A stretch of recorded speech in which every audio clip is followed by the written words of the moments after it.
ধ্বংসস্তূপ থেকে উঠে আসা দল বিএনপি চাইলেই এই দলকে তুড়ি মেরে উড়িয়ে দেওয়া যাবে না, এমন মন্তব্য করেছেন বিএনপি মহাসচিব মির্জা ফখরুল ইসলাম আলমগীর।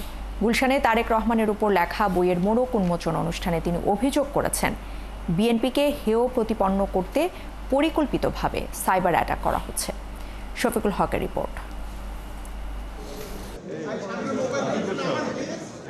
নানা চড়াই উতরাই পেরিয়ে পরিণত রাজনীতিবিদ হয়েছেন বিএনপির ভারপ্রাপ্ত চেয়ারম্যান তারেক রহমান। তার বর্ণাঢ্য রাজনৈতিক জীবন নিয়ে লেখা বই Tarique Rahman the hope of Bangladesh. রাজধানীর হোটেল লেকশোরে বইয়ের মোড়ক উন্মোচন অনুষ্ঠানে বিগত সময়ে তারেক রহমানের নানা কর্মকাণ্ডের পাশাপাশি আগামীর বাংলাদেশে তিনি কতটা কার্যকরী তা তুলে ধরেন বক্তারা।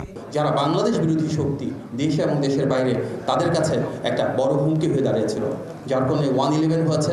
আমরা দেখেছি ওনাকে কিভাবে নির্মম নিষ্পেষণের শিকার হতে হয়েছে। বিএনপি ছাড়া আমাদের গতি নাই, দীর্ঘ সময়ের জন্য তারেক রহমান ছাড়া আমাদের গতি নাই।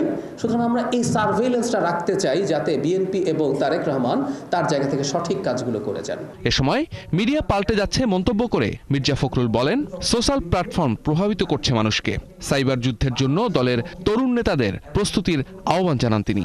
এখন একটা কিন্তু মারাত্মক রকমের একটা বড় রকমের আক্রমণের শিকার আমরা হয়েছি। সাইবার অ্যাটাক হয়েছে আমাদের উপরে।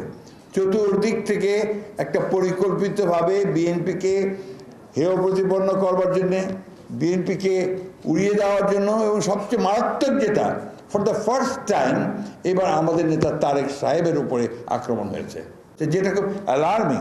জাতীয়তাবাদী শক্তিকে ধ্বংস করতে চায় যারা, তাদের সতর্ক করে দলের মহাসচিব বললেন, বিএনপি ধ্বংসস্তূপ থেকে উঠে দাঁড়ানো দল।